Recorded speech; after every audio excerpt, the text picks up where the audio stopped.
Gadis ini dibius oleh rekannya. Dia mengejarnya sampai ke lobi hotel. Dia samar-samar menemukan cara untuk melarikan diri. Tanpa diduga, dia salah pergi ke kamar presiden.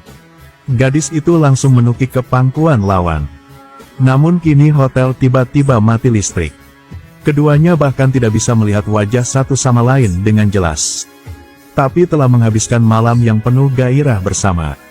Keesokan harinya sulit bagi gadis itu untuk menerima kenyataan ini. Jadi dia pergi ke luar negeri sendirian. Adapun presiden, dia mencarinya dengan susah payah, tetapi tidak berhasil. Dalam sekejap mata, 5 tahun telah berlalu. Setelah pulang, gadis itu membawa seorang anak berusia 4 tahun. Dan bayi itu terus meminta untuk bertemu ayahnya. Namun saat itu hotel mati lampu. Dia juga tidak bisa melihat wajah orang itu dengan jelas. Tak disangka saat itu bocah itu menyalakan TV. Kemudian menemukan seorang pria di dalamnya. Sangat mirip dengannya. Perasaan akrab tiba-tiba datang. Jadi bocah itu tanpa sadar memanggil ayah. Mendengar sang anak memanggil ayah, gadis itu menatap pria di TV dengan curiga. Tanpa diduga, dia juga merasa bahwa pihak lain sangat akrab. Ini mengingatkannya pada malam 5 tahun lalu. Siapakah pria itu? Mama, bukankah ibu bilang bersiap-siap untuk pergi? Kata-kata putranya membuatnya tiba-tiba teringat. Dia masih harus pergi ke perusahaan baru untuk bekerja hari ini. Tanpa diduga, begitu dia tiba, dia bertemu dengan putri ibu tiri dia. Siapa yang tidak punya mata ini? Xiao, mengapa kamu di sini? Bukankah kamu mati di tempat tidur pria itu 5 tahun yang lalu? Tahun itu, memang, kamu dan ibumu menyakitiku. Shen Wuqing, apa yang masih kamu lakukan di sini? Jiangsu bukan tempat kamu bisa tinggal. Mungkin kau ingin kembali dan mengklaim warisan. Setelah mendengar itu, Wuqing benar-benar tidak ingin berbicara dengannya. Sekarang dia benar-benar membenci keluarga Shen sampai ke intinya. Sudah waktunya untuk bekerja sudah tiba.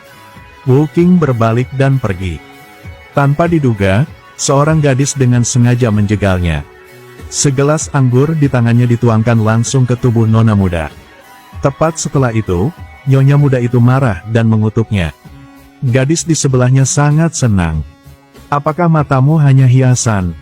Apa ini? Maaf, saya minta maaf. Seseorang baru saja membuat saya tersandung. Saya benar-benar minta maaf, nyonya muda. Jalan ini bukan tempat di mana kamu bisa berjalan. Tidak bisakah kamu melihat berapa banyak orang kaya di sini? Kamu tidak bisa menebus apapun yang kamu sentuh. Apakah kamu tahu berapa banyak uang yang harus aku hasilkan untuk rambut ini? Kamu tahu betapa mahalnya pakaianku. Sudah kubilang, bahkan jika kamu menjual dirimu sendiri, bahkan tidak bisa membayarnya. Berdandan seperti rubah. Apakah kamu di sini untuk merayu pria atau apa? Menghadapi penghinaan lawan, Wuqing masih berusaha bersabar. Karena dia masih perlu mendapatkan uang untuk menghidupi putranya. Dia harus mempertahankan pekerjaan ini. Tanpa diduga, nyonya muda itu mendorongnya ke bawah. Untungnya, seseorang datang membantu Wuqing tepat waktu. Tapi jelas itu adalah pertama kalinya mereka bertemu. Presiden ini merasa pernah melihat wanita ini di suatu tempat sebelumnya. Wuqing juga menemukan bahwa dia adalah pria yang muncul di TV. Dia benar-benar terlihat seperti putranya. Tapi Wuqing tidak yakin apakah pihak lain itu adalah ayah dari anaknya. Jadi dia berbohong sewenang-wenang. Setelah mendengar ini, dia langsung tidak tertarik. Langsung berbalik dan pergi. Tapi nyonya muda itu berpikir, Wuqing sengaja merayu presiden. Jadi dia langsung meminta pemecatan Wuqing. Kamu sudah dipecat. Keluar dari sini untukku. Pak Zong, apa maksud Anda? Saya tidak bisa kehilangan pekerjaan ini. Kamu membuat kesalahan dengan nona muda dari Liu Xi Corporation. Tuan, dengarkan penjelasan saya. Ya Tuhan, berhenti menjelaskan. Demi rasa hormat, kita udah saling mengenal. Shen Wuqing, aku memberitahumu. Jiang Beilin bukanlah seseorang yang bisa kamu bujuk. Sentuh dia, jangan bilang kamu. Bahkan aku terlibat. Jangan coba-coba kudis, tapi minta daging angsa. Kamu hanya bisa menemukan orang sepertiku. Kalau begitu kamu bisa makan enak dan berpakaian bagus. Aku akan memberimu 30.000 yuan setiap bulan. Asalkan kamu membuatku bahagia. Lalu beri aku seorang anak laki-laki. Aku akan menceraikan istriku, lalu menikahimu. Apa? Jika kamu ingin punya anak, cari babi betina dan melahirkannya. Aku tidak butuh uang. Begitu saja, Wu Qing dipecat. Tapi untungnya gelarnya juga luar biasa. Jadi segera menemukan pekerjaan di kantor hukum. Apalagi, ia langsung menerima kasus yang merepotkan. Siapa sangka kasus ini milik perusahaan presiden itu. Baru saja melihat gadis yang kemarin. Berpikir bahwa Wu Qing adalah mata-mata yang dikirim oleh perusahaan saingan. Kau pertama kali muncul di pameran. Sekarang muncul di perusahaanku. Dengan identitas yang berbeda. Lagi pula, siapa yang mengaturmu untuk mendekatiku? Anda pasti salah paham, Tuan Jiang. Aku hanya kekurangan uang. Lakukan saja beberapa pekerjaan tambahan. Namun, Presiden mengira dia adalah orang yang punya banyak skema. Segera minta kantor hukum untuk mengubah orang. Karena itu, Wu Qing kehilangan pekerjaan keduanya. Dia tidak punya pilihan selain mewawancarai untuk menjadi pengasuh. Tapi tidak mengharapkan itu. Bahkan ketika dia melamar pekerjaan sebagai pengasuh anak, dia pun datang rumah presiden itu. Itu dia. Udah, sampai jumpa lagi. Apakah ini kebetulan atau memang disengaja? Sampai jumpa lagi. Jelaskan, kenapa kamu ada di sini? 2 hari, 3 pekerjaan. Kamu begitu kekurangan uang kan? Aku sengsara sekarang. Itu semua salah dia. Aku menyesal tidak bisa memukulmu hingga wajahmu memar. Kamu tanya kenapa aku di sini? Aku pengasuh yang baru direkrut. Aku benar-benar tidak bermaksud bertemu denganmu kemarin. Tapi wanitamu tidak akan memaafkanku. Bahkan membuatku kehilangan pekerjaan di tempat itu. Jadi mata pencaharian juga hilang. Kamu bilang kenapa aku di sini? Sekarang pekerjaan ini hilang juga. Apakah kamu bahagia? Kamu memang adalah komet. Sekarang kamu memecatku. Apakah aku berhutang sesuatu padamu di kehidupanku sebelumnya? Kamu suka mengejarku. Baik, aku pergi. Selamat tinggal. Tunggu. Apalagi yang kamu mau? Saatnya menunjukkan aktingku. Benar-benar luar biasa. Demi mencari nafkah, tidak mungkin untuk tidak bertindak. Bekerja di pameran. Aku akan mengatur seseorang untuk memeriksa. Aku sudah memberitahumu kemarin. Kamu datang ke K Corporation untuk menjadi pengacara pribadi saya. Jika kamu setuju, kamu dapat terus melakukan pekerjaan ini. Seperti yang diharapkan, dia berhasil. Shen Wu Qing, apakah kamu benar-benar dia atau bukan? Saya pasti akan menyelidiki untuk kejelasan. Ternyata presiden juga mencurigai Wu Qing. Apakah itu gadis dari 5 tahun yang lalu? Seperti yang diharapkan ketika dia memeriksa dokumen tentang dia.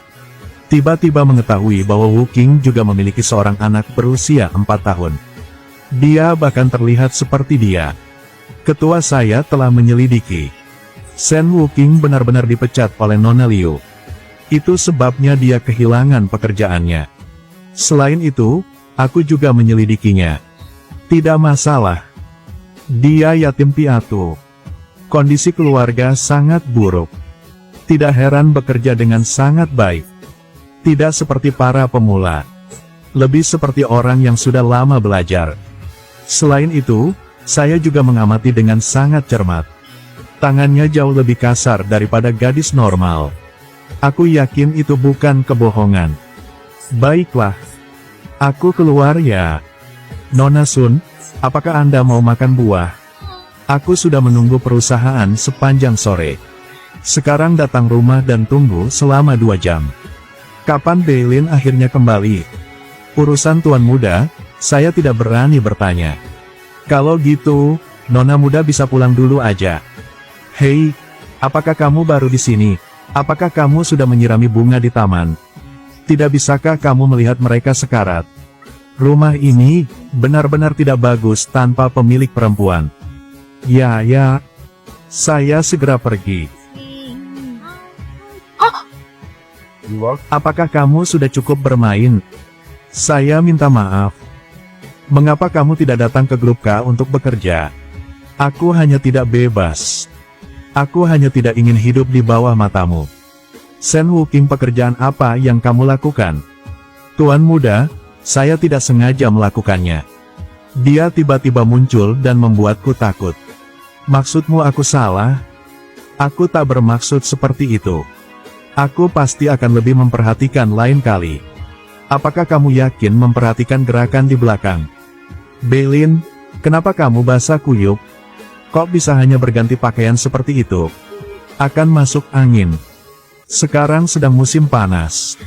Aku tidak begitu lemah. Mengapa kamu di sini? Mengapa pengurus rumah tangga tidak memberitahu koki kamu? Siapkan semangkuk sup jahe untuk Beilin. Tidak butuh. Masalah keluarga Jiang, sejak kapan giliranmu untuk diperintah oleh orang luar? Bukan, aku tidak berani. Bibi menyuruhku datang menjagamu. Tentu saja aku harus menjagamu dengan baik.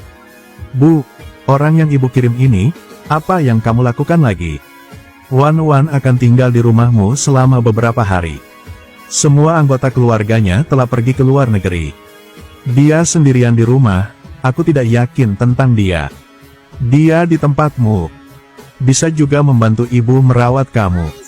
Aku tidak membutuhkannya, suruh dia pergi.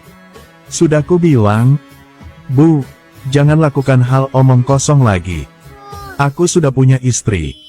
Maksudmu gadis dari 5 tahun yang lalu. Kalau begitu kamu ayo pergi menemukannya. Biarkan aku bertemu dengan dia.